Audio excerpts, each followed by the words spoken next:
city of dreams. I'm coming straight out. New York, big city of dreams. NYC.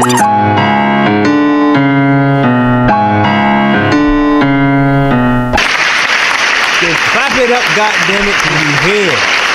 We here, we made it. In this brick cold Martin Luther King Jr. Day. It is Martin Luther King Jr. Day. Happy Black People Day. Yes.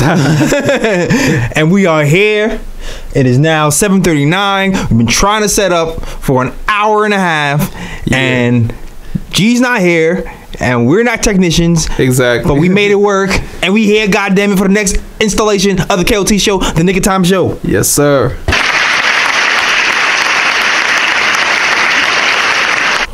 Even though the Knicks are losing, I'm hyped. We are that much closer to that top 3 pick. To that top 3 pick, to Zion. Yes. We are now number 2.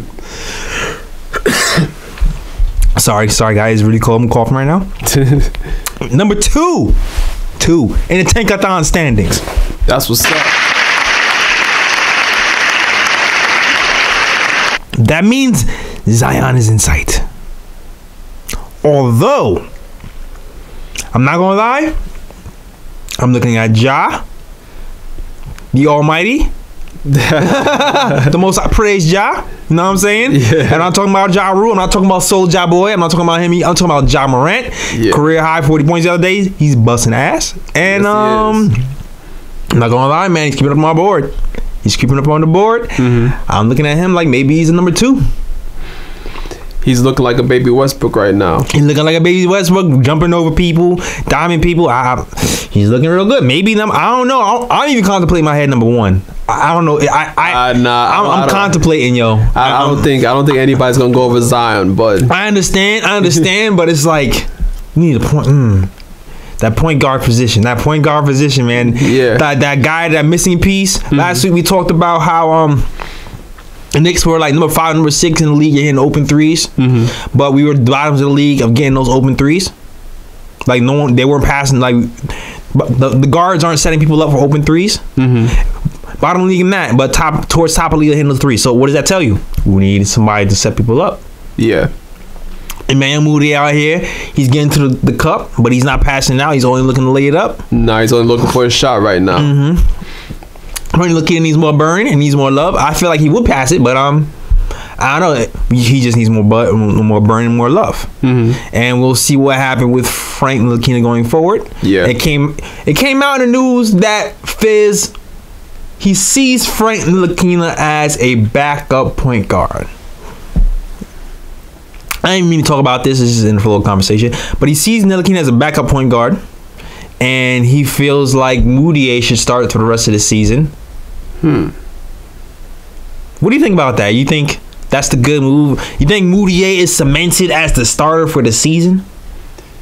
I mean, to be honest about it, if you pose this question to me in December when Mudiay was balling, he was hot, then I would say yeah, most definitely. But as of late, I'm not too sure about that right now. It's questionable. Yeah, because at least in the last 2 games against the Wizards and the Thunder, which took place earlier today. If you were watching the game, like Mudiay, I think only played about maybe 18 minutes, I think. Yeah, Frank played 30 minutes that game. Frank played 30 minutes, and like if you were watching the game, you could see why Fizdale went with Frank rather than Mudiay, because when Mudiay was when in the first quarter when Mudiay was in the game, first of all, it's not just Mudiay's fault. The whole team was playing terrible defense. Garbage. Hold on a second. Gotta find out sound. Yeah, you gotta find out sound effects. Yeah. He was playing like shit. Well, the defense. The defense was. Exactly. And on a lot of those possessions, Mudiay was just getting burned left and right. Yeah. Which is why I think Fizdale just went with Frank. And then once he put Frank into the game, Frank pretty much played good defense. He pretty much like solidified the point guard position for the Knicks even more. He helped with the ball movement. Yeah. You know, he was missing his shots, even though his shots were good. They were good shots. Yeah, that's what I'm saying. A lot of them were in and out. Yeah. Yeah, but he kept his aggressiveness on offense. He moved the ball around. He was finding open people. And his defense was good too. Like at the end of the first quarter, the way he locked up Paul George. Yeah. End of the second quarter where he locked up Westbrook. Yeah. You know, like overall, I mean, even though Mudiay scored more points, I think Frank had the overall better game. I kind of agree with you there. Like it's one of those things where points aren't everything. Yeah. This is one of those games where really points aren't everything. He really controlled the floor of the game a lot more. Even though he wasn't really scoring all that well, he was getting to the spots when he wanted to. That Euro step seems like it's coming along pretty well this season for him, and he looked kind of uncomfortable even though he missed some shots. It was barely in and out. Yeah, exactly. It was like a lot of them in and out. And the thing is that with the way Frank played today, you know, like, and then on top of the plus and minus, like Frank had +3, which was like the highest on the Knicks. Which, you know, to have a +3 plus and minus, and the Knicks got smacked by like 18 points, that's saying something. He played 30 minutes. He played 30 minutes that game. Yeah, shout out to Fizz because he's supposed to be coming off the bench, but he played 30 minutes. If that's the way it's gonna be, he's gonna come off the bench, play 30 minutes. Hey, come off the bench all you want. Exactly. I don't remember Mudiy's exact plus minus, but it was bad though. It was like a -21, I think, or -22, something along those lines. Yeah, man, he needs to learn to mix it up, dog. He really needs to learn to mix it up, man. Yeah. Like he was getting to the hole with ease. Yeah. He had 8 points easy, shot like 54%, but he just was. I remember there was one particular play he missed Luke Cornett in the corner wide open, and that's like a layup. Yeah, exactly. That's man for 3. That's a layup for 3. So I'm like, don't turn down Luke. But we're gonna get into that. We're gonna get into a lot more into Frank. Yeah. We're gonna get into trade rumors. Frank and Enes and. Enes versus Frank versus Dennis Smith Jr. again because more rumors came off. Yeah. We're gonna talk about the season in general, the good, the bad, everything that happened in between. But we know what? It was a big week for the Knicks and for the NBA in general. The Knicks traveled abroad. Yes, to London. London, yes. Shout out to all the French Knicks fans out there who watching us, yo. Big shout out to you guys. Shout out to NYK. Terry Trade was also out there. They were actually in France. I don't know if you remember. Yeah, remember Terry was here. He was actually in London. Oh, that's what's up. Yeah, chopping it up with Knicks fans over there. And for a while, it looked like we about to win. Yeah, for a while. Well, I meant like the first half started and Luke Cornett was a sniper. What's the stat? Do you have the stats for the London game? Like Luke Cornett was a sniper. Dotson came in here hitting everything left and right. Yeah, matter of fact, for what I remember in the game, Cornett had I think 4 threes in the first quarter. So Cornett came out firing. Yeah, you know what we gonna do? We gonna mix up the order today. We're gonna do a recap for the London game real quick. Yeah, so the Knicks lost 101-100. If y'all remember the game, the Knicks lost off of a goaltending call. The way the Knicks lost to London, that was the most creative loss of the season. The tank drove over the ocean, made it to London in dramatic fashion. Knicks lose on a goaltending. Yo, it was like all because your man's Tim Hardaway Jr. Your man's didn't switch on defense. He's not my man. Your man's. He's not my man's. Like, your man's and Kathy's man's. I've been putting it out there that I think the Knicks should trade Tim Hardaway Jr. But as I said, I'm gonna get back to the stats right quick. Before I get on Tim Hardaway Jr. even more for this game. So the Wizards won 101-100. Yeah. All right. Oh. Bradley Beal 26 points, 9 rebounds. He shot terrible from the field though. He shot 10 of 29. So for the most part, Knicks did a good job on him. Beal had to shoot mad shots to get mad points. I would clap if we won. Yeah. Otto Porter Jr. had 20 points, 11 rebounds off the bench. He pretty much smacked the Knicks that game. Sadaransky had 14 points, 5 assists. Oh God. Yeah. Sadaransky. Sound like the rice. Word. Sadaransky. New Orleans. No. Okay. Just me. All right. Yeah. Trevor Ariza 12 points, 7 rebounds, 7 assists. Former Knick great. Yeah, Trevor. I'm surprised. I'm still surprised they picked up Trevor. They really trying to go for it, but whatever. Yeah. And then Thomas Bryant, 10 points, 9 rebounds. He had the game-winning, shot that led to the goaltending. And Sam Dekker had 10 points, 5 rebounds off the bench. Now I'm going to get to the Knicks stats right quick. Emmanuel Mudiay had 25 points, 7 rebounds. He had a good game. Oh! Wait, that's not what I meant to do. It wasn't that good of a game. Yeah. It wasn't that good of a game. Hold on, wait a minute. Bruh. It's a bruh for me. Yeah. Luke Korda had 16 points. Okay, you know what? I will do. Luke was on fire. Yes, he was. Alonzo Trier, Damian Dotson had 13 points each off the bench. Okay.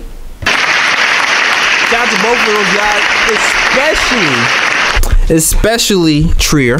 Yeah, ISO Zo, because my man's been struggling ever since he got the payday, and it was his birthday that day. Happy birthday! Yes, sir. And he lit it up for his birthday. Yes, decent game. There you go. And Noah Vonleh had a double, 13 points, 10 rebounds. That man worked hard. Yeah. Team stats right quick. Everything was pretty even across the board. The Wizards shot terrible from 3. 7 of 27, 25.9%. The Wizards out rebounded the Knicks 58-50. Yeah. Had more assists, 23-15, which is not surprising. And the Wizards outscored the Knicks in the paint 54-44. Yeesh. Yeesh. Oh. Yeah. Now, I want to go to another question because I had the whole layout of the show in my head, but now like I really want to. There's a few subplots I want to actually talk about. All right. That from this game. One, Young Prince.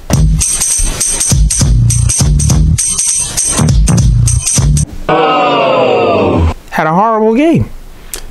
He shot terrible from the field. He shot terrible. It's like, you know what? Too, it's interesting because he had a horrible game. If you look at it, like looking at him from the eye test, 3 points. But highest plus minus on the team. Yeah, he had a plus 11. Plus 11. So it's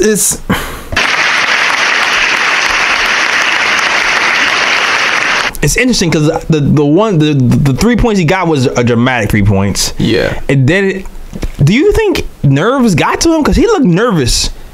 It could be because obviously playing in London, England, England's close to France, which means his friends from France was able to travel over and see, for the game. I heard he got like 50 tickets or something for the friends and fans to go.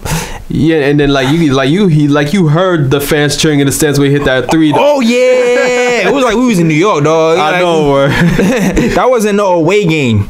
Exactly. So and then sometimes you have to think about it too, like.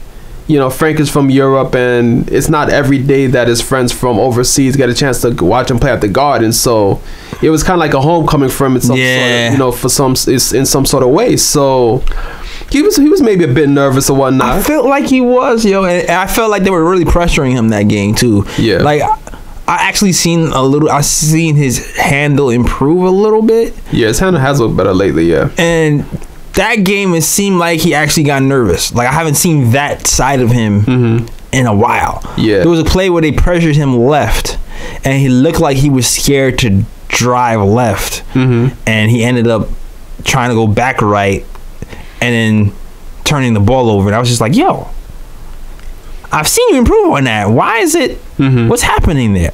Yeah. Now, granted, he was in the gym the other night. Last person in the gym, him and Knox, working on his handles to get that stuff right. But I don't know. It looked a little shaky. But that's not what I really want to talk about. I mean, I do want to talk about that because Frank has been a polarizing figure, the most polarizing figure I feel like in Knicks history. Might be. Yo, it's crazy how Frank splits opinion upon Knicks fans. Like, it's crazy. And it's insane, yo. Like I don't know. Like Carmelo Anthony was a huge deal, like a huge topic for us last season. Yeah, right. Like a few seasons. Yeah, Carmelo definitely split Knicks fans' decisions too. Like Knicks fans, you had some Knicks fans that were on Carmelo's side, and you had other Knicks fans that was like, "Yo, trade him." Yeah, like the Frank. I think it rivals the Carmelo Anthony debates, man. With should he stay, should he go? Yeah, because there's a lot of very strong, different opinions, polarizing on both sides. So we're gonna talk about Frank a lot later when we get to what rest of the news. Yeah. But I want to talk about Fizz for a little bit. All right. Because Knicks were great for that first half of the game. First 3 quarters, mind you. Yeah. Last quarter, they lay an egg. Oh, yeah. They only scored, I think, 11 points in the quarter. I think they scored their first points at like the 6:48 mark in the fourth. Bruh. Yeah, man. It was atrocious. Ball movement stopped. Yeah, it was terrible. Went ISO ball. Mudiay went hero ball. It was working for the most part. But overall, I think what upset most Knicks fans were not just the offense, but the defense. And one defensive play in particular. The last play of the game. Timmy.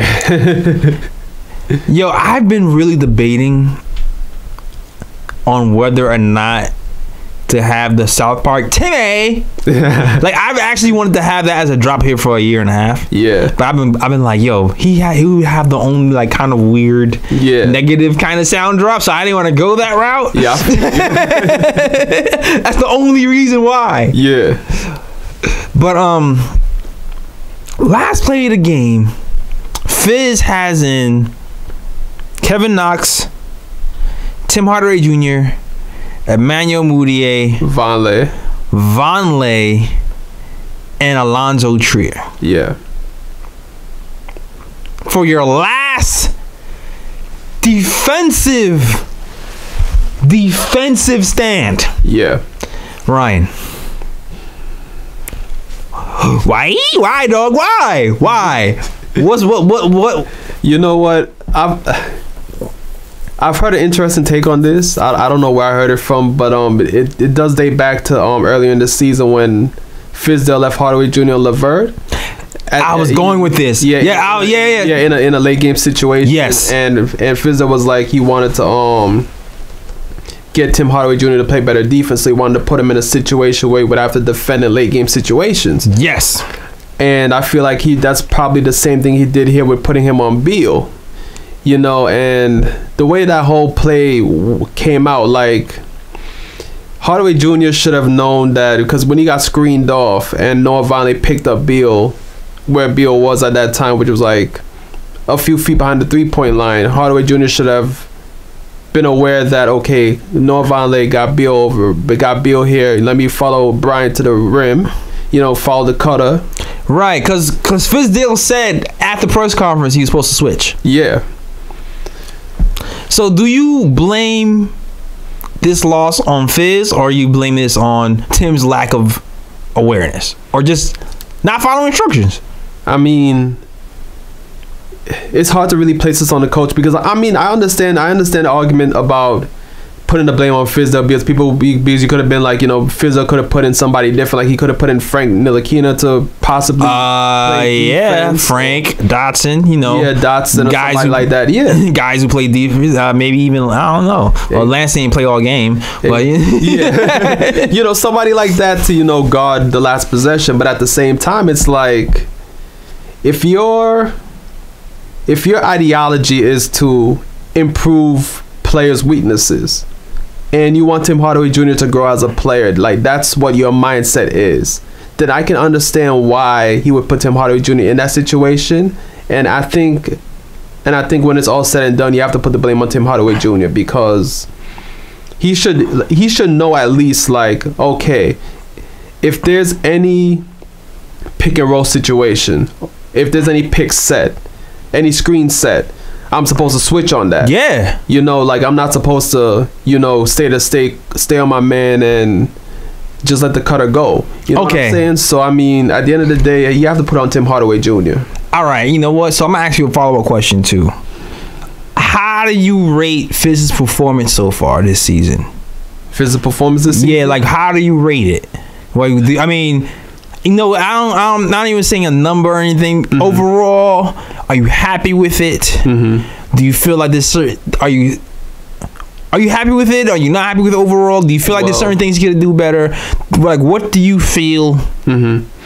Well, I do like Fizdale as a coach. Let me say that first and foremost. Like, just because the Knicks are 10-35 in the moment, that doesn't mean that I'm off the Fizdale bandwagon. I think Fizdale should be fired and blah blah blah. Like, I'm not there. I'm hoping Fizdale's here 5 years plus. Yeah, you know, the only thing is that, like, I can't give Fizdale a high grade because coming into the season, I thought the Knicks would be a better team. And the Knicks are. But whose fault is that? Is that Fizdale's fault, or we don't, or are we just that bad? We bad? Are we just bad? We don't have no. We're not playing veterans. The veterans we don't have are not playing defense. Like, is that Fizdale's fault?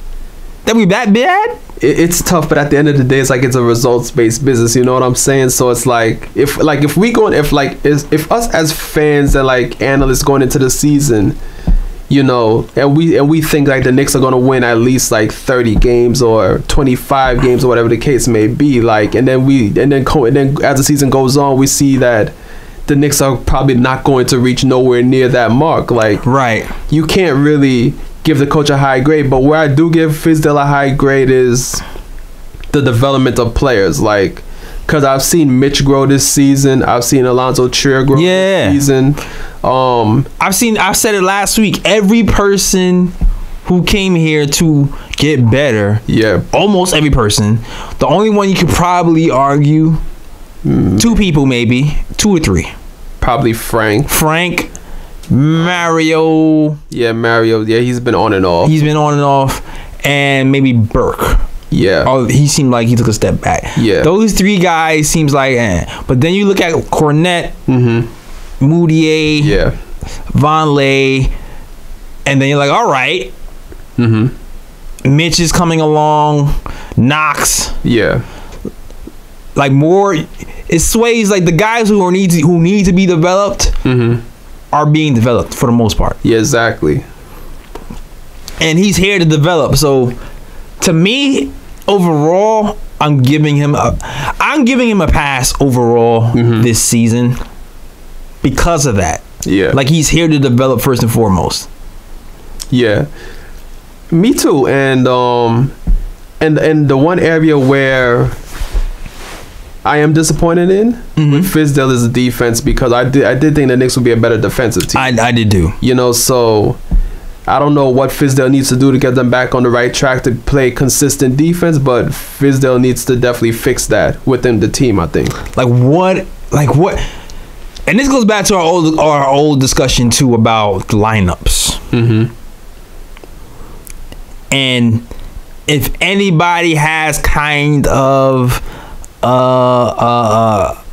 what word I call a tiff with Fizdale, you know, so if anybody has a problem with Fizdale, and you know what, just to be fair, Knicks fans in general always have a problem with coach lineups. Yeah, every single year. That's pretty much.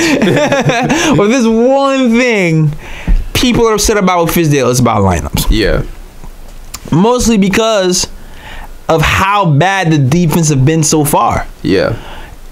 Granted though, I really believe no matter what lineup you put out there, we're still gonna catch these L's. Yeah, that's what I'm saying. We're not winning. We're not winning. We'd be marginally better. Like, the defense would be better, and then the offense would go down. Exactly. So, I mean, it's like we can't win either way. It's just that, you know, I don't know what Fizdale going to have to do, but it's like he's going to have to try to find some way where what we lose on defense or what we lose on offense, it kind of bounces out in some way, so it's a bit more even. Like, we have like an even defensive effort and an even offensive effort.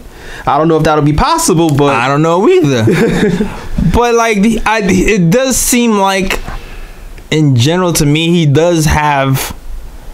I mean, every coach does. It seems like he has a weird affinity for certain players. Yeah.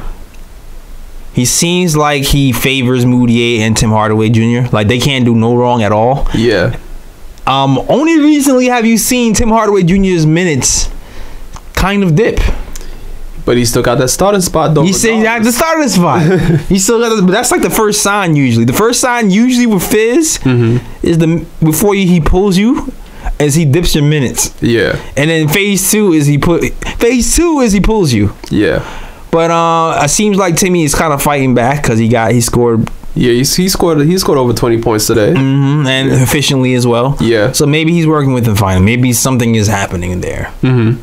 And he's showing and improving. Who knows? Yeah. But that's the one thing I feel like Fizz should pay attention to. Like, I know the defense is bad, and I know guys have to get better defensively, and we're young. Mm-hmm. So they don't really understand the defensive concepts yet. But I still feel like he could have infused more defense in the starting lineup in spots. Mainly to me, Dotson. Yeah.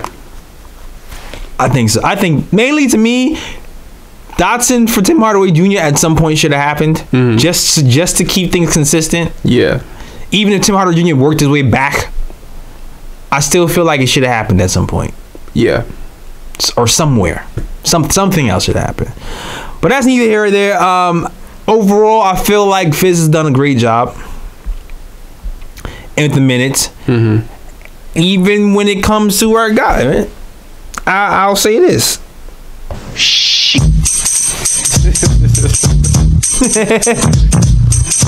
Frank got some DMPs this season. Yes, he has. Do you think they're deserved?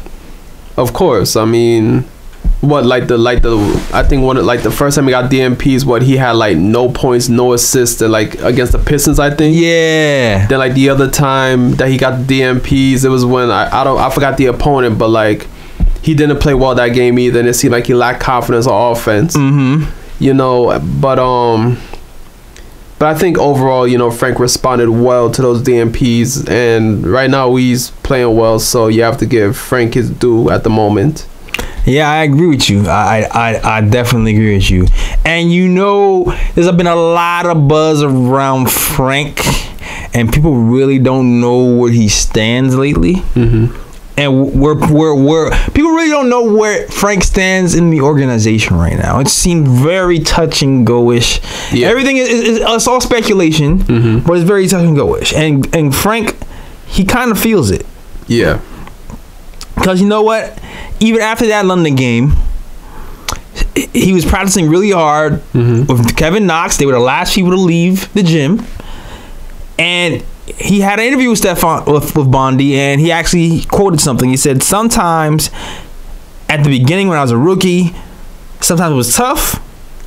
I would think about the number I was drafted, little stuff like that. Mm-hmm. I'm the 8th pick. The other guy I'm going after is the whatever pick. On the court, I was not bringing it.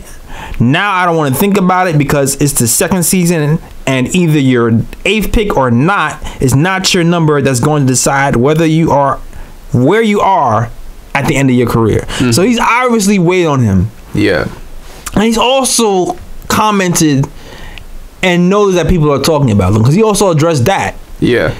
In the article, saying I hear, I see what people. So he's aware of what's happening. Definitely aware of what's happening. And a lot of this has to do with the rumors too. Yeah. Because recently, the Phoenix Suns, mm-hmm. I believe, and the Orlando Magic, have both reached out and wanted to trade for Frank. Yeah.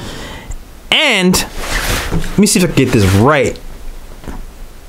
According to reports, there is a little bit of like an internal discussion going on. Yeah, between people in the Knicks front office. Right. There's a little debate. Let me see if I can read the exact. Says teams have inquired about the 20-year-old with the Magic and the Suns expressing interest, according to a source. And this is where it gets interesting. There seems to be a debate within the Knicks mm-hmm. whether to deal or not deal Frank. Yeah. I posted on my Instagram, dog.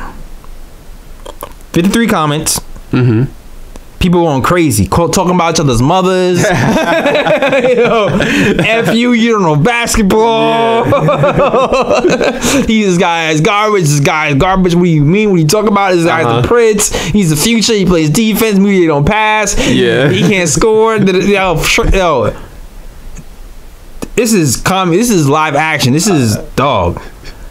That's what I'm saying, man. Frank divides opinion amongst Knicks fans. It's crazy. Like, so you got so many Knicks fans that's on one side, and you got so many Knicks fans on the other side. They just go back and forth with one another. Dude. How do you feel? Do you feel like are you giving up on him?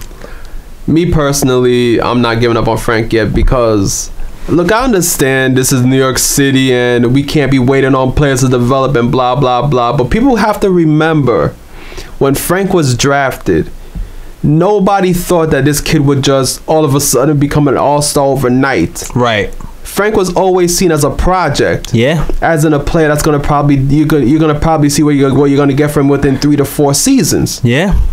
People forget that, so I think people concentrate on where he got picked in the draft, number 8. Yeah. And they're thinking that, oh well, if he's drafted number 8, he should be this type of offensive player for us and this and that. But people do not remember that he was always drafted as a project. He's always a project. We said that here on this show. Exactly. I still remember when we was talking about that draft episode that I said, I want Frank because I like his defensive potential. He seems like he's gonna be able to pass the ball, and he's really good at pick and roll defense, which is our greatest weakness. Yeah. And I acknowledged then that he was going to be a project. I was like, he seems like he's going to be a project. Yeah. He seems like he's going to be a 3. I said 3 years. Now looking at it, I might be 4 years. But I said 3 years.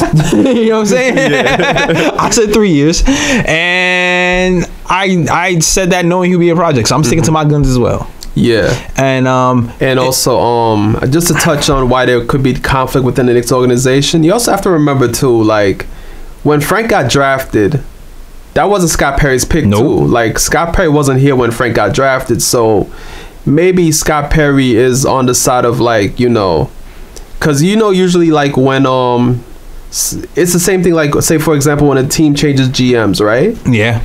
And there's a coach already in place. Like, usually that coach is on a short leash because that's not who the GM picked. Yeah, coach the team. Usually that's how it is. That's how it is in jobs, period. Yeah, exactly. So it's like, with Perry and now, maybe Frank's leash is a bit shorter because, at least in Perry's eyes, Frank's leash is a bit shorter because he's not Perry's pick. Right. He's Phil's pick. But again, then you have Steve Mills in the organization, where Steve Mills was a part of the Knicks organization when Frank was drafted. Yeah. So which is probably why there's such a conflict within the front office at the moment. Yeah. But good point. Yeah, but I mean, overall though, it's like with Frank, I just think people just gotta be patient with the kid. He was always going to be a project, and even though yes, Frank is inconsistent, I think, me personally, he's shown me enough within the season and a half he's played for us, where I'm willing to wait a bit to see if he can get to a point where he's consistent in his performances. Yeah. Yo, pull up the Dave Fizdale quote real quick. But I want to say this too. Like, as of now, in the beginning of the season, you're looking for small victories, right? Or these young players are developing. The beginning of the season, he seemed a lot more. He seemed tentative. He seemed like he didn't want to go to the rim. His shot was falling. Yeah. But then after the shot was falling, he seemed tentative. He didn't want to go to the rim. Right now, to me, it seems like he's playing the right way. Over the last 3 or 4 games, I'll take that London game out of it. Yeah. But even though he was setting up his players nicely in the London game, and I think he played with good energy on defense. Yeah, in the London game also. But I feel like he's been making the right plays, and he's been mixing up being aggressive and taking shots. Yeah. Overall, the flash to me right now, the shots just aren't falling. And to me, he even looks more confident in the last few games. The shots just aren't falling. So I think if he keeps going at this rate, the shots are gonna fall, and he's gonna catch a little bit of a groove. That's my opinion. Yeah. Okay, so the quote that David Fizdale said about Frank is, I'm just gonna read this quote from Ian Begley, because Ian Begley is the one that posted it. David Fizdale said the Knicks see Frank Ntilikina as a winning player and a distributor who will fill a necessary role on a team with multiple scorers. Hold on. That's something that Knicks fans and Frank stands. What's going on, Frank stands? What's going on, Frank stands? Former. Hey, And for my Frank haters on YouTube, I know y'all turning this part of the podcast. So. But that's a point that people have been making. Frank is a distributor. He's not a guy who's a one-on-one guy. When guys are here that can shoot, and who want to take more shots, he's gonna be more viable. But go ahead, keep going. All right, the Knicks have that in Kristaps Porzingis, Kevin Knox, and Tim Hardaway Jr. That will only be more apparent if they add a top free agent this summer. Then Fizdale went on to say, if you've got enough guns, you're going to need somebody to move that ball, or those guns are going to go after each other's throats. Facts. That's just the balance that you have to find in your team and your roster as you build it. That's what I see in Frank right now. I think a lot of people see the same thing, even though we've all heard the different things that people want him to be. We're thinking big picture. Who's a winner? Who's a winner, damn it? Who's going to be a guy that can help us win next year and into the future? That's how we're looking at Frank.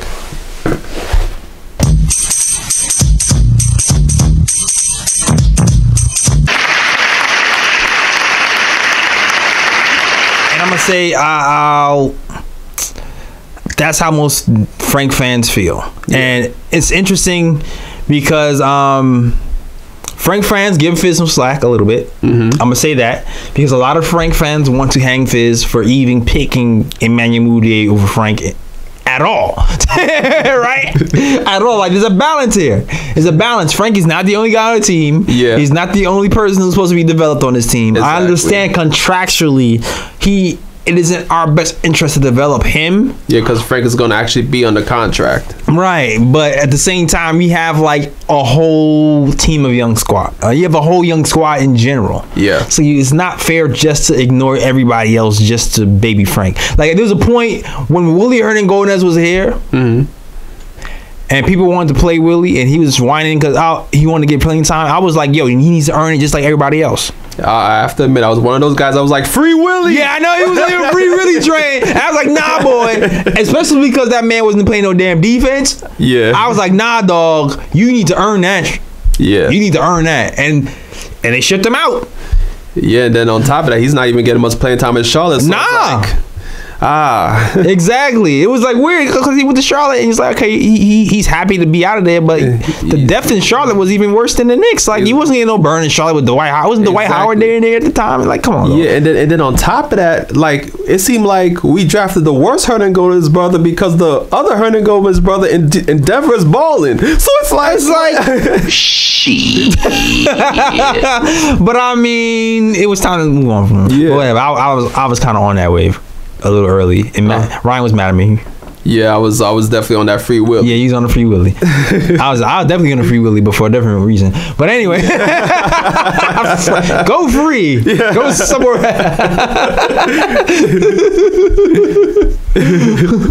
But I'm on the stay Frank train. I'm on that one. Yeah, I'm on the stay Frank train too. Yeah, I'm definitely on the stay Frank train. Oh man, so I'm hoping that Frank starts to hit his shots and people get off of his Frank, man. Yeah, exactly. And I also got off his Frank. And I also got one thing to add too. I think people forget that what the Knicks organization is trying to do right now, they're trying to build an eventual winner. And you need players on the team that play certain roles. You know what I'm saying? At worst, what Frank is going to be a defensive stopper at worst. 3-and-D. I'm telling you, the 3-point shot. Actually, and matter of fact, his numbers. I don't know his numbers correct. Since he's been back in December, he's been shooting like upwards 37% from three since he's been back. That's good. Which is pretty damn good. Yeah, but as I was saying, like, you need players to play certain roles on the team, especially on championship teams. Yeah. At worst, Frank is gonna be a defensive stopper. You need somebody on your squad where, if, say, for example, the other team's best player's going off, you need somebody on the squad where you'll be like, you know what, stick that guy and slow him down. Yeah, you know what I'm saying. So it's like, I understand the frustrations with Frank from some players, but at the same time, it's like you do need players like that on your team. Foresight. Exactly. If you aspire to be a championship team, you need players like that. Definitely need those guys. Yeah. So I'm on the keep Frank train. Yep. And I'm hoping that train stays here.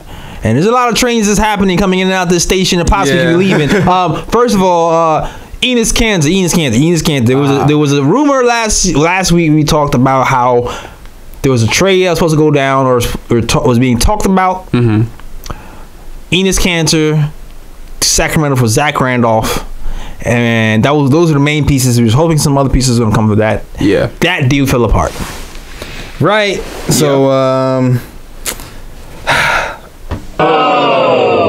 Knicks. Some people are like, "Why are you on?" Because Enes Kanter's our best player. It's like, listen, man. With Luke and Mitch on the scene, we gonna be alright. Yeah, and then again, like the Knicks are 10-35, so it's like if we have to pick priority right now, it would be developing Kornet and Mitch. Exactly, and it's interesting too because I remember once upon a time when Enes Kanter was throwing fits. David Fizdale says, "I'm going to find a way to have a 2-center lineup." Remember that? Yeah. Remember that? Yeah. And I'm sitting here like, really? How's that? How? You know, who are you gonna sit? Who are you going to sit for the 2-center lineup? Vonleh? Bruh. No. And the funny thing too is that Fizz actually tried that 2-center lineup today. If you were watching the game, yeah, but not. Yeah, he had Mitch and Kanter on the court together, and I'm looking at that. I'm like, Fizz, you sure this gonna work? I mean, he tried it. It was interesting the timing of it too because Kornet injured his ankle. Yeah, twisted his ankle today, and he tried that lineup after Kornet twisted his ankle, which was interesting. Yeah, but I was like, okay, all right, whatever. Enes Kanter ends up coming in after he was the third big off the bench after Kornet twisted his ankle. Yeah, and after the game, he had some pretty strong words. Strong words. Interesting comments. Yeah. And let me pull this up real quick as I'm looking for his exact quote. It says Enes Kanter said he's not happy with being out of the rotation, which he learned of from a conversation with David Fizdale after the New York Knicks returned to London. Well, returned to New York City from London. Yeah, from London. He said he loves New York, but wants to play, and he let his agent, Mark Bartelestein, and Knicks management handle the next steps. Bruh. Which basically means, I want that trade. He publicly asked for a trade. Yo, this guy, man. Oh, my God. He asked for a trade without asking for a trade. He like, yo, he told that line. Yep. So meticulously. Like, he said just enough not to get fined. Exactly. But basically, Kanter was being passive aggressive. Yeah, man. Like, come on. Like, Mr. Team Player. Yeah. I don't know, man. I mean, you find out about a player when you put them in a tough situation, and we definitely found out about Kanter now. It's like, dog, I understand you don't want to just keep that in house. Like, this is the thing I hate, man. Leverage is everything in this league. Leverage is everything. Once you start saying stuff like that, you driving the price down. You're driving the price down now. It's like we can't move you for. Yeah, like you don't help the organization by putting all that out there. Honestly, he don't care. He just want to leave. Yeah, pretty much. So it seems like the end of the Enes Kanter era is happening before our eyes. When is the trade deadline? February 7th. February 7th. Today is MLK Day. It's a few weeks away, man. Yo. Stay tuned. It could get mucky. It could get ugly. Most definitely. Yeah, man. it's interesting too because right now we actually need him because Luke Cornett sprained his ankle. Yeah, we don't know how long he's going to be out for. Yeah, we don't know how long he's going to be out for. But you know what? Whatever. I'll use Enes Kanter to segue into this. This season, we already talked about the good and the bad of Fizdale a little bit. It's past the midway point of the season. Yep. What do you feel like? How do you feel about the season so far? What are the good things you've seen? What are the bad things you've seen? Yeah.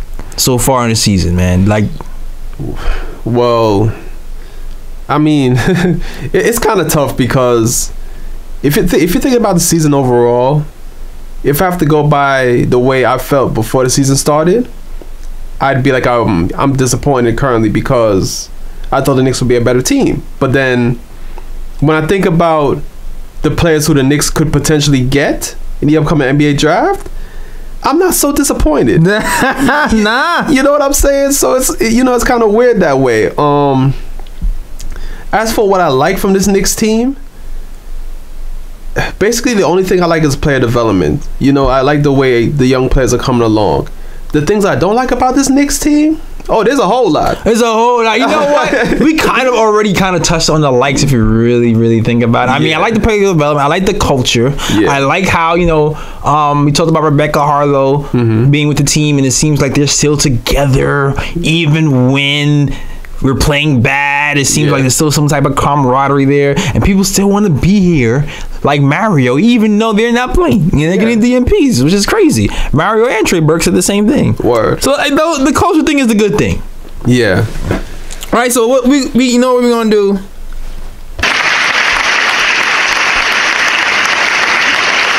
Because we're a balanced show. We're gonna talk about the good and the bad. Yeah. That's a good thing, right? Yeah. Now the bad. The bad. The defense. Yeah. I don't know what it is. Like, the Knicks cannot put in a consistent defensive effort.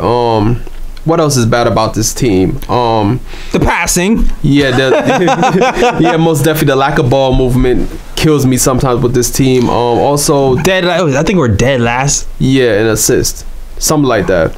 Close to dead last in assists. Close to dead last. I think might be dead last in the offensive efficiency. Yeah, but the Knicks are not an efficient offensive team whatsoever. The Knicks often have spells where they cannot buy a basket. Let's get more specific. Who do you feel is the biggest thorn in your side in this Knicks team? I already know where this is going to go. The biggest thorn in my side of this Knicks team? Oh, man. It's not even due to play, really. It's due to contract. Tim Hardaway Jr. is the biggest. Tim Hardaway Jr. We all knew that was coming, right? Tim Hardaway Jr. was enemy number one. He's been playing a little bit better recently. Yeah, the plantar fasciitis maybe is wearing away. Who knows? Or maybe he's getting more rest. Who knows? Yeah. But he's number one. Yeah, but I mean, if you want me to be real about it, it's not Tim Hardaway Jr.'s fault that he got that contract. You have to put that on Steve Mills. Okay, yeah, I mean. So I mean, bruh. Let them alone with the pen. I understand. So I mean, if you want me to be real about it, maybe that biggest thorn on my side is Steve Mills.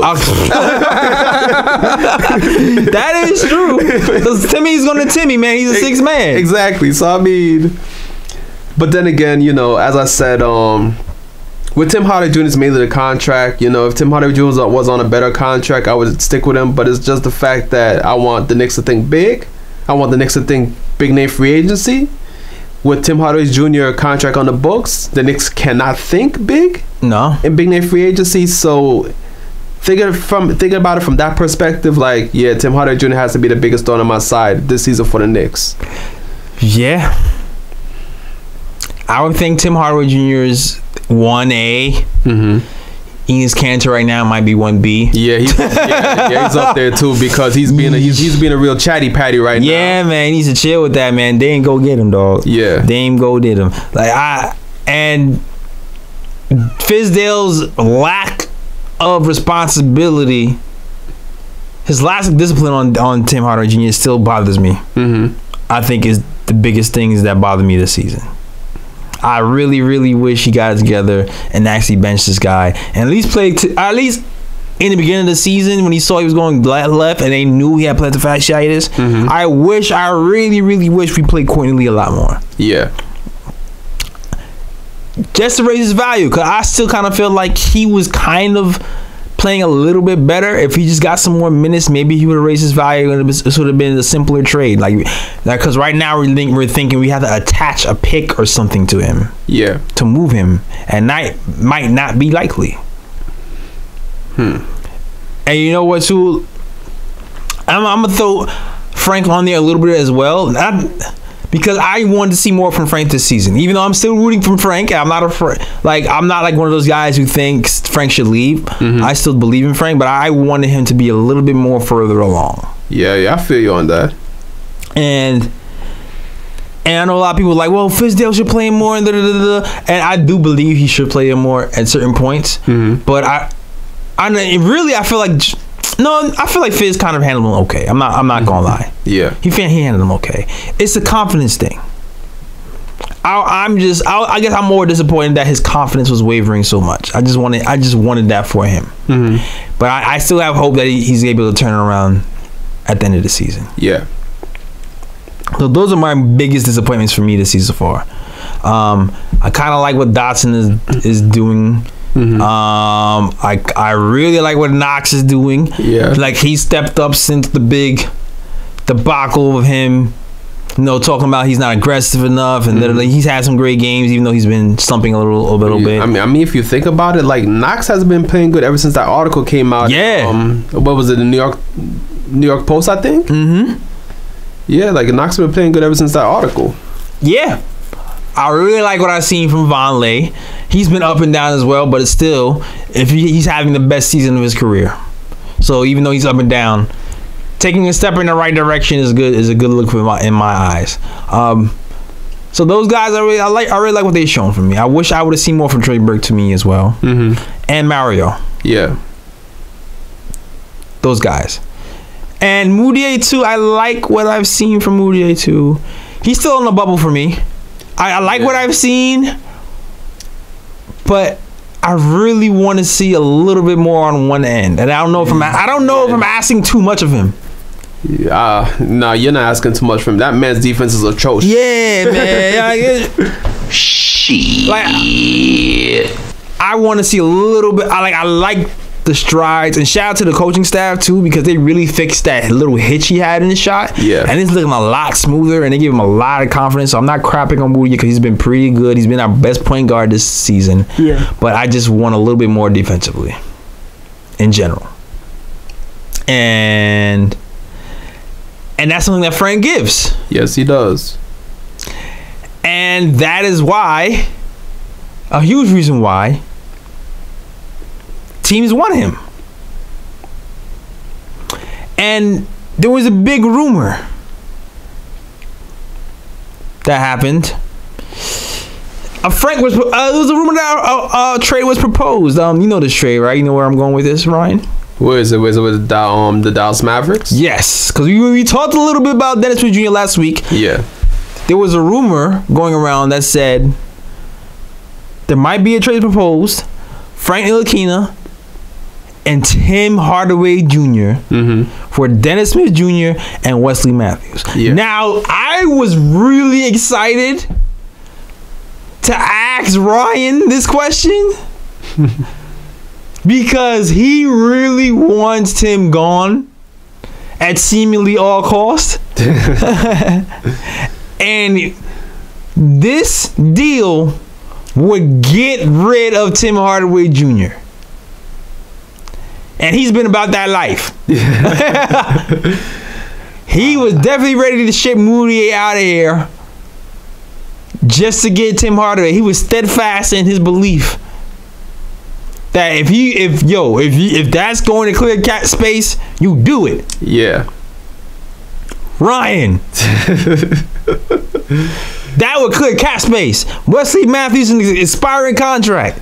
Dennis Smith Jr. for all intents and purposes probably has maybe a higher value in this league than Frank.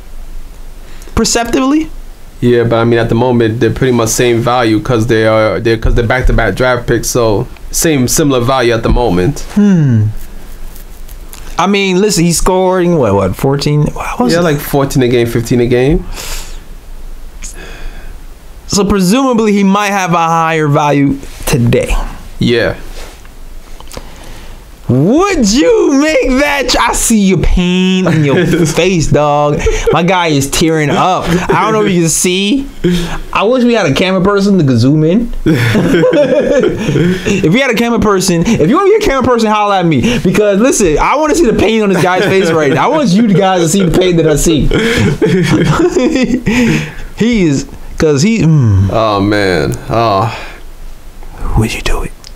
You getting rid of Tim Hardaway Jr. expiring. That is room for a max contract. That's what you wanted, bro.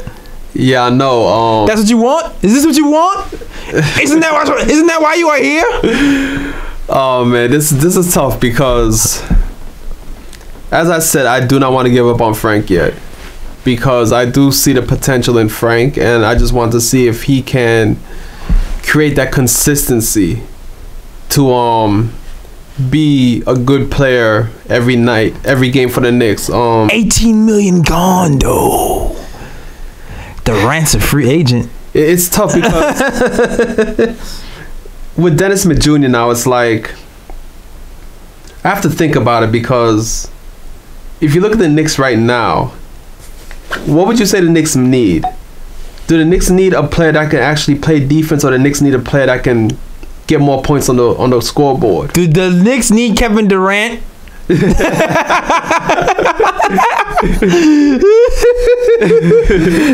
Knicks need Kevin Durant?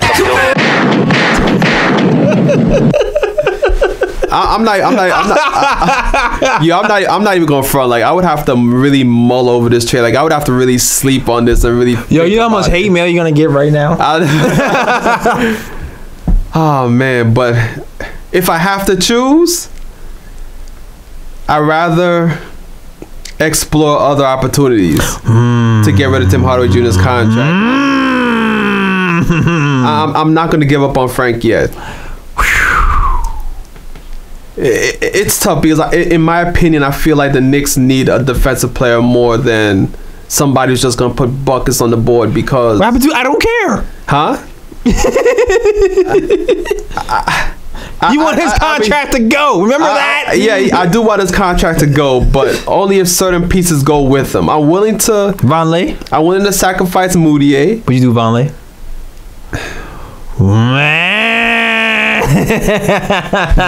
Vonleh is tough too. Like Vonleh, I would have to think about it. But I'm willing to sacrifice Mudiay. I'm willing to sacrifice Burke. I'm willing to sacrifice.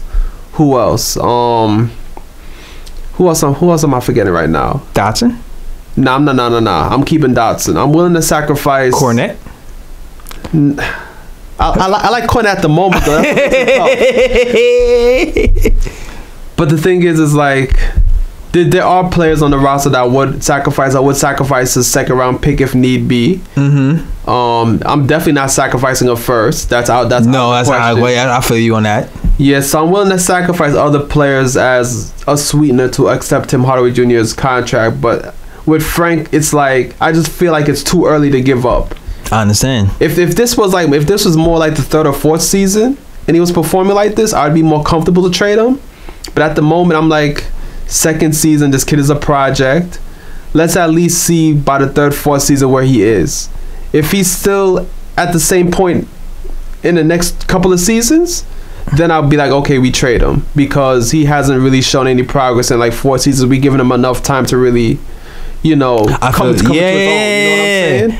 But right now, I just feel like it's too early, and I just don't want to have that seller's remorse where it's like, down the line, I decided to give him. He's shooting 40% from three, and he's diving. People love it, and he becomes a legit 3-and-D player. You know what I'm saying? Yeah. And I mean, I'm not hating on Dennis Smith Jr. Like, I know Dennis Smith Jr. Yes, you are.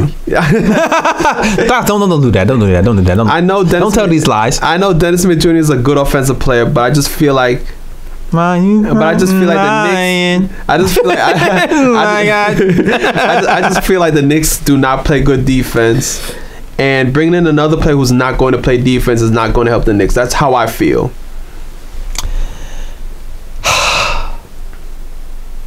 All right. I'm gonna say this. I would have to think about it if I knew. I might have to do it if I knew. No, I would do it if I knew Durant was coming. Mm-hmm. If Durant was coming, it was like, yo, you gotta give up Tim Hardaway Jr. and Frank Ntilikina. Yeah, I would do it. I would cry. I'd be like, it's so hard. Yeah. I would be crying, but I would do it. And then wave. And then like call him in 2 seasons. Like, hey, remember us? Yeah, it was Durant. Like, dog, it was Durant. Yeah. It's like, it's Durant. Yeah, French fans here, you know. So like, I would try to like see if I could finagle another piece though. Mm-hmm. But here's the thing. And I'll say the same thing about this Vonleh thing too. I said it before and I say it again. I don't believe Kevin Durant is coming to New York. I don't see it right now. Mm-hmm. We are not the only team in the hunt for a max player this season. The Los Angeles Clippers are sitting over there loading up. Mm-hmm. To me, if I'm a free agent, yeah, and I'm looking at the Clippers, who are busting ass with limited personnel, and on top of that, we'll have room for 2 max free agents. Yeah. Oh, I'm calling 2. That means 2 off the market, off the drip. Yeah. So you're looking at who's shaky. You're looking at KD. You're looking at Kyrie. Mm-hmm. And you thinking, are you looking at Kawhi too? And you thinking, damn. Mm-hmm. That's the biggest competition we got right now. Yeah. And that's 2 off the books. 1, 2, boom, boom. Because you know they're gonna call each other like, yo, let's team up. Yeah. And then you're looking at other teams who can possibly sign a max free agent. You're still looking at the 76ers who have to re-sign Jimmy Butler. Mm-hmm. You're still looking at Brooklyn who's doing better, who's doing well now. And no one's talking about that, but Brooklyn's doing well and people might want to play for them. Yeah. We have competition. Mm-hmm. And when you start to factor all that in, I'm more hesitant to give away some role players right now. Some of these essential role players, I feel like I would rather keep a lot of the team together and still keep rolling with these short-term deals, knowing that we're probably going to strike out this season, even though it's looking good for us in the future. Yeah, because we still have KP coming back, we still have a top draft pick, and we be doing well. Yeah, but unless like they have a plan where we are clearing 2 max free agents as well, then I would feel more confident. Yeah, but I just don't see it with the landscape that's happening right now. I don't see us competing. Yeah, I mean, I definitely understand where you're coming from, but my whole mindset is that even if the Knicks are at a disadvantage compared to other teams that can possibly learn these big name free agents, I just feel like at the end of the day, you have to at least set the Knicks up to where it's a possibility that they can bring in a big name free agent. Like, I just don't feel like you keep certain contracts on your books just because you don't believe that, you know, a big name free agent will come. Because you also have to think about it too, like the way the Knicks are set up right now, their fortunes can change overnight. You know what I'm saying? Because you're gonna have KP back healthy, and then right there, that's gonna be another plus maybe 10 to 20 wins maybe. Right. Then you're going to bring in possibly Zion Williamson or Barrett or Morant, somebody from the upcoming NBA draft who's a top talent. Oh, yeah. And possibly a franchise changer to go along with KP, who's a franchise changer as well. Yeah. So, you know, right there, it's like, okay, the Knicks have a great young core of KP, Knox, whoever they draft, and the plethora of other young talent the Knicks have. You know, maybe a big name free agent might look at the Knicks situation, also take into a fact that, okay, the Knicks are a big market team. you know, I can possibly gain more money on the side due to different sponsorships and stuff. You know, maybe you know, I can come to New York and play with these young guys and help develop them along and become a playoff team. Right. And then there's like worst case scenario. It's like, okay, say for example, you know, Knicks don't get anybody, and we end up trading away Tim Hardaway Jr.'s contract or Courtney Lee's contract, whatever the case may be. Like worst case scenario, it's like, okay, with KP and everybody back, the Knicks possibly become like maybe a 30-win team or so. Right. Yeah, and you're possibly gonna still be in the lottery again. Yeah. So you bring in another young talent. No, that's the thing though. My thing is this: to me, trading Tim Hardaway Jr. and trading Courtney Lee is not the problem to me. Mm-hmm. The problem is we most likely have to attach an asset. Yeah. Like, I'm not sure if a second round is going to do it for all these things. I feel like somebody we like has to go. Mm-hmm. That's the way I see it. Yeah. That's why people like to trade. People like to trade because they get somebody they like. Yeah. So you're looking at who's likable here. Mm-hmm. All those people who are likable is going to hurt the trade. That's just what it is. Dotson is likable. Vonleh is likable. Mm-hmm. One of those guys got to go. Like, I feel like for a trade to happen, somebody like has to go. Yeah. I mean, you would hope, in my mind, it'd be dope if Mudiay is the one that's liked. Because then you still have, I can still eye Morant. Yeah. Coming into the next, I can still say let's draft Morant, still keep Frank, and have KP and Knox, and now I feel like that would be like a nice little like trio going forward, or even if you're going for Zion. But I feel like I'm starting to lean towards Morant a little bit, if you can't tell. But even if you're going for Zion, right? But like I still feel like end of the day you have to get rid of an asset, like a good one. Yeah, of course. And I'm willing to part with others more than some, obviously. You know, as I said, Mudiay, definitely I will part with Mudiay, because in Mudiay's situation, it's like I think it's the kicker coming in next season where I think like, was it like a 12.8 million on the cap or something like that? So that's why I'm like, because I don't think the Knicks will be able to re-sign him, especially if he gets that money elsewhere. So I would be willing to part with Mudiay.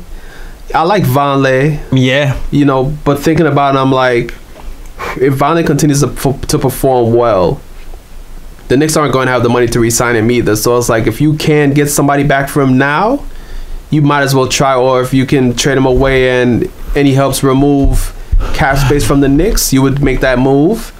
And I guess in that case you got to consider Frank too then, because it's like, you know, Frank is a young prospect where, you know, there are markets willing to wait on a prospect to develop, like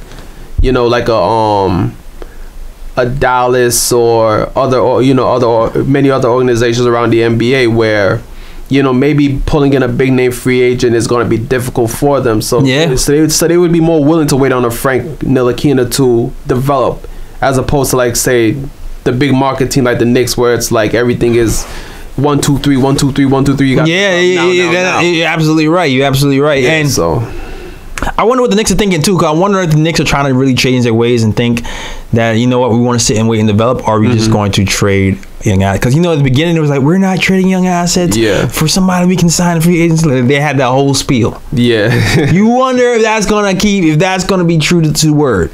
I mean, shoot. I'm already surprised, because if we had somebody else in our front office like Isaiah Thomas or any of the other dudes we had last decade. Trades have been happening. Exactly. Kicking. Dudes would have been gone already. Exactly. Out here. Dudes would have been gone already. Oh, yeah, you know about that. You know it. You definitely know it. You've been shipped out here fast. The first thing smoking. Exactly. Frank would have never even made it past the first season. He would have been gone halfway through the season. That's a Fizdale. But yeah, man. It's gonna be interesting to see what's gonna happen with Frank and the rest of these guys moving forward. With the so you would move Vonleh. You would trade Vonleh to the 76ers? I mean, now that I think about it, like, you would trade, because somebody was talking about you would trade, because I was on Post Game Live, they was talking about maybe moving Vonleh, packaging Vonleh and Courtney Lee to the 76ers for like Wilson Chandler. Yeah. And a pick. You would do that? Yeah, I mean, because at the end of the day, it's like you have to think about it.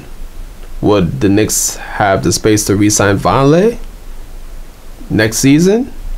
Possibly not, because didn't the person say like the Knicks would only be able to offer Vonleh like $2 million? Yeah, but it's like, my thing is this: it all really depends on who's gonna be here and who's not. Mm-hmm.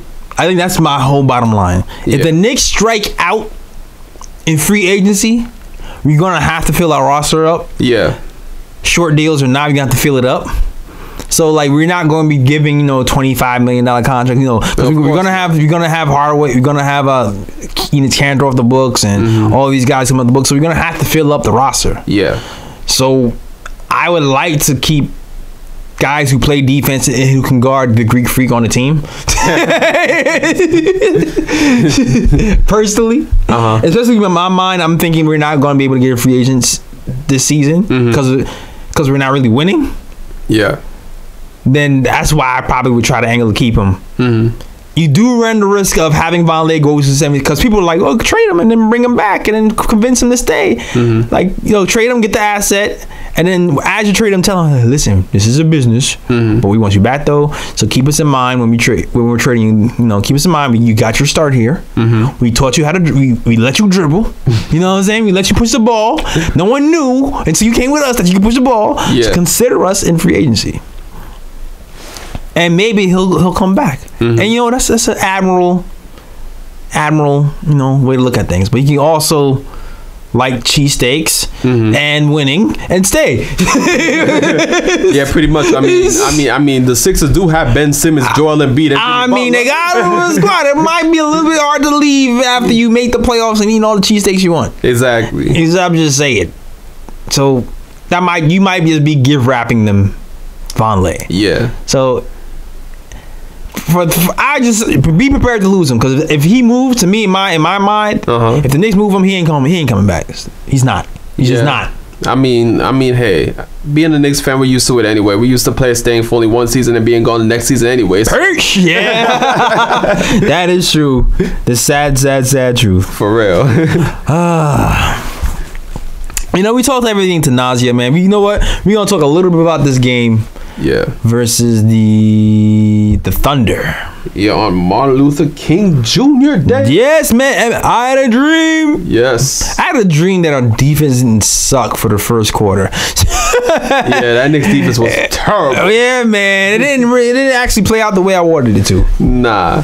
But the Thunder smacked the Knicks 127-109 at the world's most famous arena. Oh. Paul George had 31 points.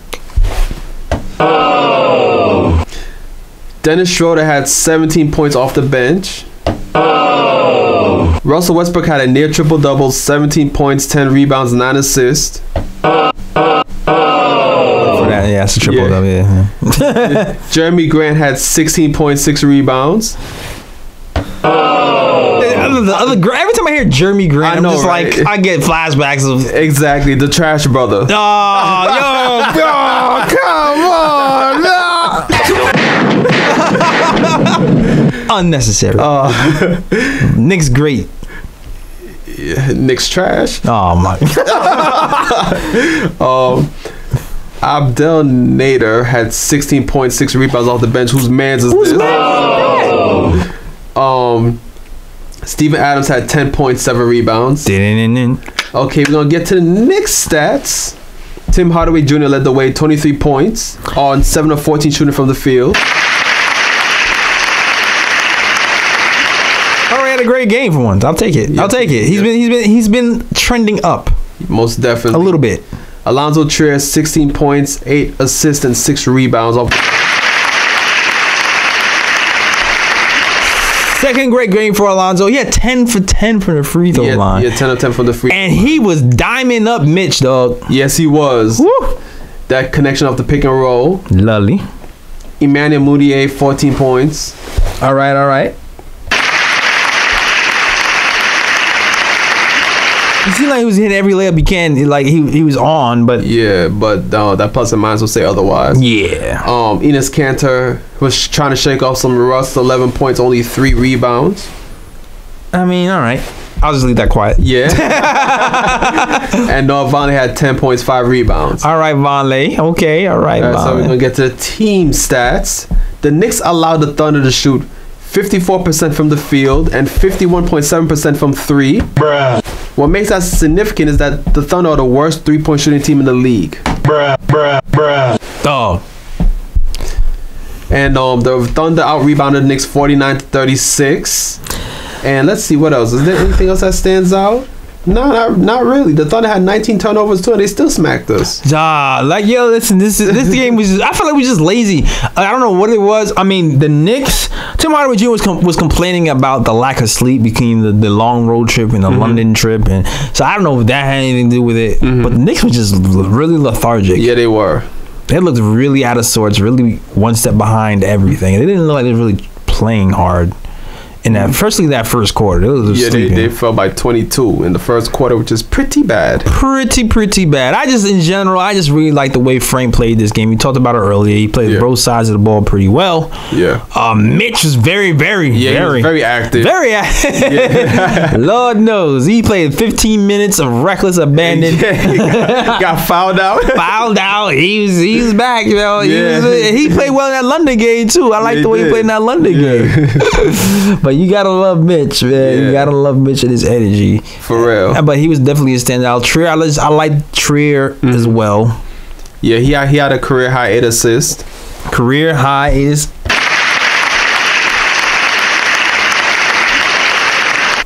And he still dribbles a little bit too much, but you know, it's cool. It's cool. I mean, at least this game he was definitely finding other teammates. Yes. For easy buckets. So exactly. That's definitely a positive. So it's a positive. Yeah. But I don't know anybody else. Dotson. I mean, if Dotson plays well or doesn't, I still usually like Dotson. I don't even mention him a lot ever since he's been free Dot. Yeah. But Dotson, he's just been solid. Every game he's been, even if he's not shooting well. Yeah, he's a solid contributor either way. Either way. Yeah. Knox had a cold game today, you know, but it's to be expected from a rookie. You can't expect every game he's gonna perform well. So. Yeah, and there was some intriguing. There was some weird, intriguing things that happened in this game. Like Paul George got some superstar calls. Yeah, that I didn't like. There was a Raymond Felton chant that broke out in the guard. It was like, oh man, former Knick great Raymond Felton. I just felt like the Knicks fans were just bored because the Knicks were getting smacked, so they were just they're like, you know what, let's just chant Raymond Felton's name just to chant it. Yeah, man, like we gotta entertain ourselves somehow. Word. He's a former Knick great. Let's give him some love. Exactly. Whatever. And what I found funny too is that when they were chanting his name, you saw the Thunder players on the bench doing the clap too along with the fans. Yeah, it's like, well, we winning. You might as well join in. Exactly. And that was interesting, and that was really the only interesting things about this real game. Really, there was nothing else. Yeah, the Knicks just played terrible defense throughout the game as a team, and yeah, it was over. Yeah, pretty much. I liked how Frank played. Yeah, I liked how he ran the team. He got a lot of hockey assists. He's controlled the pace well. I liked how he played. And even though Mudiay played well statistically, it looked like empty stats a little bit to me. Yeah, because defensively, he just was not good whatsoever. And I think that's why Fizdale limited his minutes like 18 minutes. Word. And Frank had 30. Yeah. And hopefully that trend continues, because if Frank is going to come off the bench and play 30 minutes, I'll have him. I don't care. He can come off the bench every game. It's cool. Yeah, pretty much. It's cool. And also before we move on too, like I think that's something we gotta watch out for too, because I don't know if you recall, but like I don't know if it was like a couple episodes ago, but remember we were talking about if we would keep Mudiay in that starting point guard position, and we were like, it's gonna depend on like how Frank plays. Yeah. And I think now we're kind of seeing the tide turn a bit, because Mudiay has fell off a bit, and now Frank is performing well, and now seems like Frank's getting more minutes over Mudiay. We will see, because if Frank keeps doing things like, there was a play where he locked down poor George at the corner. Yeah. There was a play where he locked up Russell Westbrook for a couple of shots. He was the demon defensively all game in general. So if that keeps happening and Mudiay keeps being blown by, Fizz might be eating his word, because he has eyes too. He has 4 of them, so he's gonna realize sooner or later that Frank might have to get some burn if the defense just continues to be that bad. Exactly. And Frank is actually contributing on the offensive end as well. Yeah. Because really, to me, if Frank starts contributing on the offensive end, it's like a no-brainer. Yeah, Frank would start. To me. Yeah. But we'll see. Yes, we will. Y'all forgot to mention something. Which brings me to this. I know it's like, do you want to do the You know what? Let's keep it moving. We're gonna go to our favorite segment. All right. Of the show. Ooh picks. The Ooh Picks. Oh man, do I have any Ooh picks? Because the Knicks hardly had any games this week. They only had like 2. Yeah, man. We had to sneak watch that game for London, dog. I was at work like, yeah, for real. Oh man, I gotta think about this one. Is there any Ooh picks that stand out to me right now? You know what? The Thunder game. Money making Mitch. Oh. Money, make it Mitch. I think this is my yeah. There was this play where he was guarding Jeremy Grant on the baseline. Oh, you know, he came out as a big man and was guarding on the perimeter. Jeremy Grant thought he had him baseline. He drove by him, but Mitch stayed with him. Yeah. Jeremy Grant went up for the shot, and Mitch sent it back to Penn Station. Rejected. Oh man. Bruh. Oh. Yeah. I hit the wrong button. It's all right. That was nice. That was nice. Yeah. Do I have another Ooh pick? Do you think about another Ooh pick? There was another one with Trier and Mitch though. Oh yeah. Yep. Yeah. Where I forgot how the play actually developed. I needed to watch this clip before we actually came on the show, but technical difficulties and stuff like that prevented me from doing so. But ultimately on the play, Trier and Mitch ran a pick and roll. No. I'm gonna let you know. Since I got it, I was planning on doing it. So, all right. So you can explain it then because I don't remember the play off the top of my head like that. All I know is that I know the end result. All right. So you can do that Ooh pick then since you actually have the play in front of you right there. So I will say this. I got a nice. It's me. Wait. I'm sorry. Oh man, that's another. So many wrong sounds. That's another bruh for me. See now, S is not here and the labels aren't here either, so I'm going on half of memory. So I'm like, which one? So which one are you looking for? The boom shakalaka. Is it? Boom shakalaka. Yeah. Oh, there we go. All right, so here we go. Now that you know what happened. So there was a play that happened where Mitch was kind of away from his usual point in the circle. He was kind of closer for the foul line, right? Dotson has the ball. Quick pass to Lonzo Trier, who is behind the three-point line on the left side of the court. Mitch puts his hands up, run towards the basket. Zoe throws it over the heads of Adams and his defender for an alley-oop. Boom shakalaka! Dunk from Mitch. And he catches it in reverse. Ooh. At least that's what it looks like. No, he's not catching reverse. I'm sorry. But it was still nice. It was still nice though. Bruh. I'm really off right now. My bad. I'm sorry, guys. I have my labels mixed up because I have my own labels. Man, there we go. That's the right one. You know what it is, man? It's this brick ass weather outside. Yo, it is still cold, man. I still can't feel my toes. For real, yo. It is a minus 11 degrees outside. Oh, damn. And we came out here to give you a Knicks KOT show just for you, man. Word. On MLK Day. That's why y'all need to appreciate us. Word. Martin Luther Knicks. Yes. Oh, man. Yo, there was some other Ooh picks this week, too, though. Yeah. Here's another one. I got one for you. You know what, man? Also, big Ooh to Cornet for those 4 3-pointers he knocked in the first half down in Washington in London. He can definitely do. Yeah, man. 4 threes for Cornet. Yeah, 4 threes and 4 oohs. Ooh, was nice. Lit it up because look, the Knicks hit like tied a franchise record for most threes in a quarter. 9 threes in London. Yeah, the water was good at least in the first half. So. For real. Wait.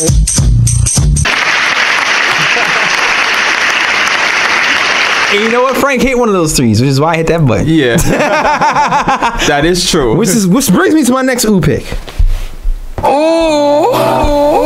London game. Frank only scored 3 points. So you can see where this is going. Yeah. I don't remember who was guarding him. But Frank was being hounded full court press. Mm-hmm. Full court press going up the court. He's getting hounded. Gets across the half court line. Puts on the thrusters. Boom. Running. He gets past the 3-point line. Stops on a dime. Mm-hmm. Hits him with a cross. My man flies back. Steps back. Hits the 3. And it was nice. Yes, big up Frank. Big up Frank for his ooh pick. I got another ooh pick. Hold on. This ooh pick has to do with fast break. Frank Ntilikina leading the break, dribbles into 3 Thunder players. But he doesn't take the layup. He slows it down because he knows the trailer is behind him. Dumps it off to Enes Kanter for a nice drop-off pass. Enes Kanter lays it up and scores. No look pass. Fast break, Frank Ntilikina.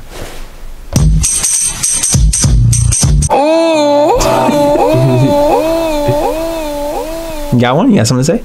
Nah, I thought you was about to interject. Okay. Nah, I'm done with my ooh picks. You know, it's a good play. All right. And there was one more. Oh, man. I believe it was a rebound. I hope I don't mess this up because I'm going off memory right now. Yeah. My man, Vonleh. Noah. Yes, the real Noah. The real Noah. The real Noah at the real Noah Vonleh. That should be his next name. Yeah. Gets the rebound under the basket. Sees Steven Adams staring at him in his face, but it doesn't matter that he's staring him in his face. He jumps up for the reverse jam and dunks it. Boom shakalaka! In his face. Ain't no matter of fact, I do have one more ooh pick. Okay. I'm gonna shout out Frank Ntilikina for the defense he played on Paul George at the end of the first quarter. Locked up. Yeah, he clocked him. He locked him up. He had him on lock. Hey, steady down my mode. He stripped first he stripped Paul George and forced Paul George out of his sweet spot. Ooh. Then when Paul George got the ball back, he stayed on him. Yeah. Stayed on him like glue. White on rice. Exactly. Peanut butter on jelly. Exactly. And forced Paul George in the corner where he had to throw up a shot which bricked. And Paul George was going off in that first quarter too. Yeah, he was. Because I think Paul George scored 13 in the quarter too. So for Frank to really get a defensive stop like that, like I think that was major. Very major, very major. Yeah. Locked up by the Prince. Yes. I'm locked up. Don't let me. Yeah. Scorpio duets. Yes, sir. Album coming soon. All right. And that is it for the ooh picks. Now it is time for our favorite part of the show. Also, yes. Well, actually, really Ryan's favorite part of the show. Bruh Man from the 5th floor is about to give you those Bruh Picks. Yes. This is when I take a nap. So I have a plethora of Bruh Picks for this week. Plethora. All right. Yes. SAT. All right. The Bucks versus the Heat. Knock a few buck. Yes. Brook Lopez was standing at the free throw line. Well, Whiteside was standing at the free throw line, and Brook Lopez was to the side, trying to put himself in position to grab a possible rebound.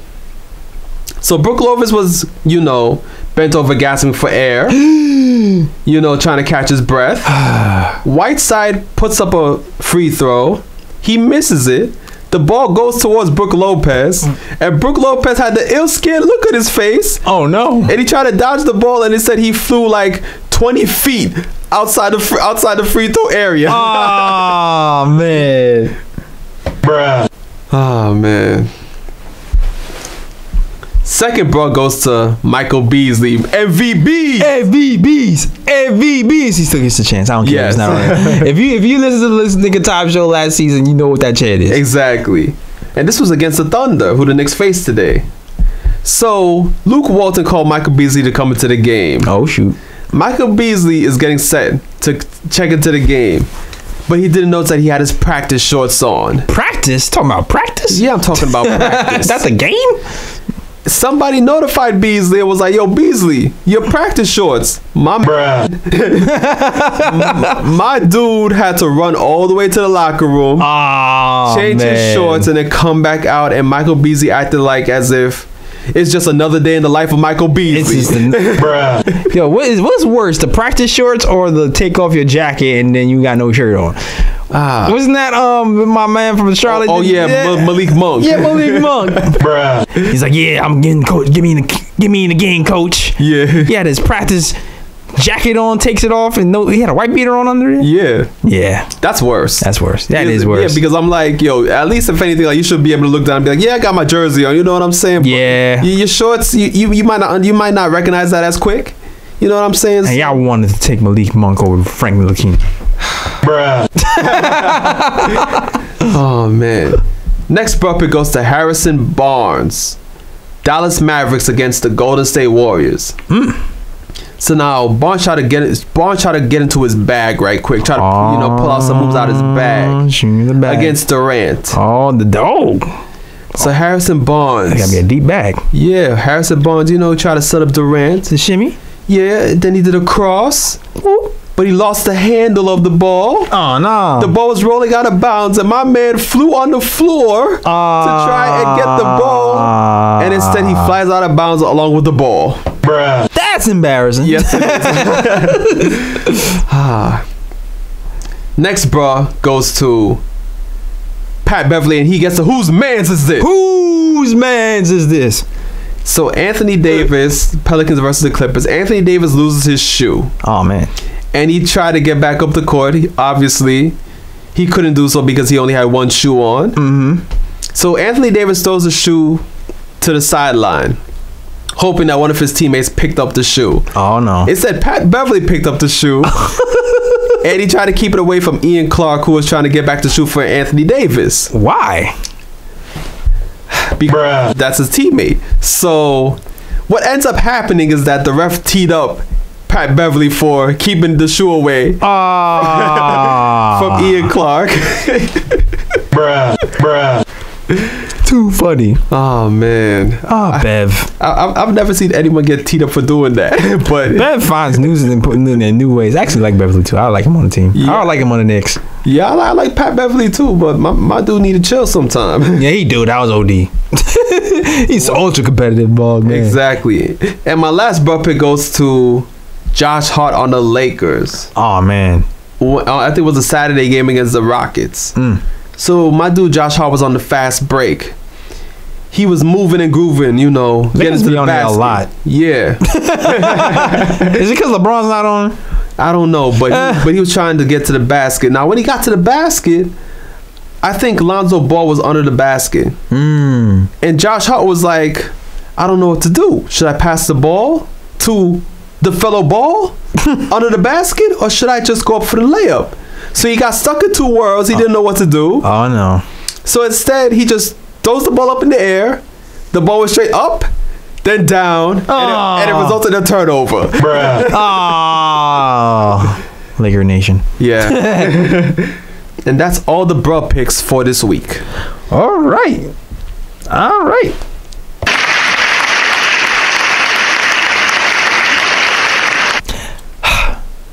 That is the end.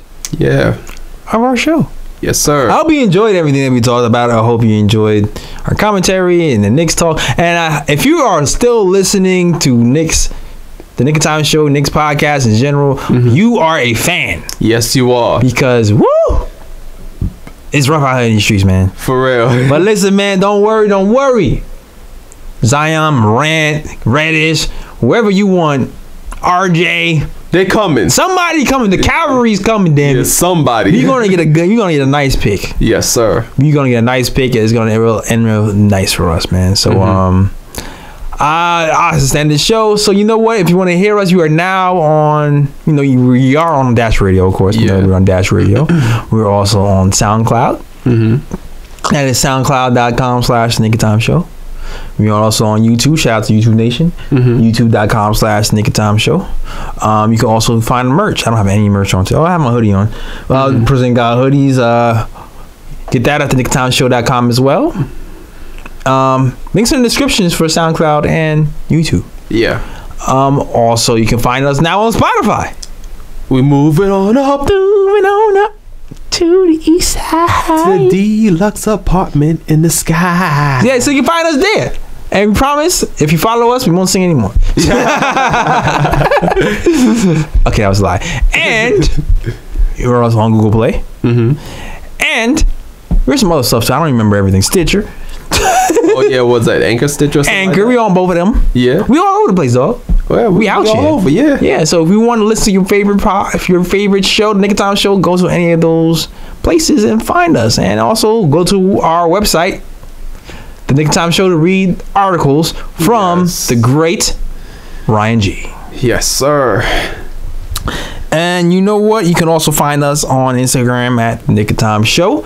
And you can find me at J Ellis Draws Things on Instagram, because that's what I do. I draw things. And where can they find you, man? Y'all can find me at Sir G is Chilling on IG. Sir G is chilling, yeah, and that is SIRG is CHILLIN, and as Jay said, go to TheNickatonshow.com where I often write recaps on games recaps on games for the Knicks, and also you can go to TSJ101sports.com where you can also read my articles, and also, Jay forgot to mention the twitter.com/the KOT show. Oh, that's right. Yeah, and just check us out, buy our merch, support us. We're trying to get this upgrade. We're trying to get this brand new camera. Oh yeah, you're trying to get new cameras so you can see us in HD. Exactly, like, and we're not talking about no regular HD. We're talking about like HD. You want to be able to see like the moles. Exactly. And like Jay said earlier, the sweat on my face when he asked me that question. Like, yeah, exactly. Like sweat beads. Exactly. Like we're trying to get that type of camera where when it focuses in, you'll be able to see us sweating over certain questions. Yeah, man. And see the facial expressions and all that. We ain't gonna be able to see the ant blinks. Yeah. You don't notice this place has ants. You want to see the eyelashes when you get this HD camera. Trust me, it's gonna be that high def. Exactly. And then if y'all see us on the street, then y'all definitely can't miss us. Exactly. Somebody called me on the street the other day too. Oh. I said, "Yo, Jay, KLT?" I was like, "Yeah." I said, "Oh, that's what's up." That's what's up. Brooklyn, stand up. All right, man. Yes, sir. That is our show. We are out of here. I got things to do. Yeah, and it's brick as hell outside. I want to get home. Quick, fast, and hurry. Yes, sir. That is it. Peace. Peace and love out to where you from, but all over the world they ever come. Say again, bright lights, big city. Bright lights, big city. I'm gonna do what I'm supposed to do. Represent for my New York City crew. Say again, bright lights, big city. Bright lights, big city. New York, big city of dreams. Coming straight out. New York, big city of dreams. NYC.